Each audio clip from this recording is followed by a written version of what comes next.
પત્ની માંગી તો પત્ની આપી, કોઈને માં છે, કોઈને બાપ છે, પણ એક નિયમ છે, હોય ત્યાં સુધી કદર ન થાય. ઘરવાળી ગુજરી જાય ને પછી મોઢા ઉપર ખબર પડી જાય કે આની ઘરવાળી વહી ગઈ લાગે છે. હોય ત્યાં સુધી કદર જ ન થાય. અને પતિ હોય ત્યાં સુધી પતિની કદર ન થાય, તોડ કરે એને. એ વયા ગયા પછી બેનનું મોઢું જોઈને ખબર પડી જાય કે આનો ઘરવાળો આ દુનિયામાં નથી.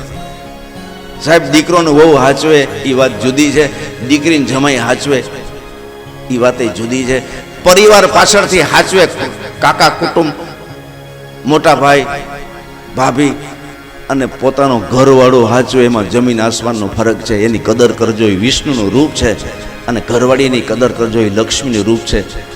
પરમ મિત્ર પત્ની છે અને પરમ મિત્ર એ પતિ છે.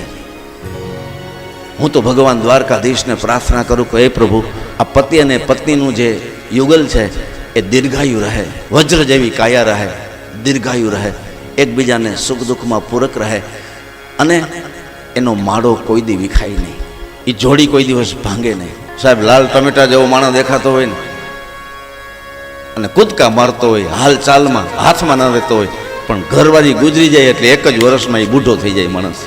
એની હાલચાલ બદલી જાય, આખી મોરો પડી જાય.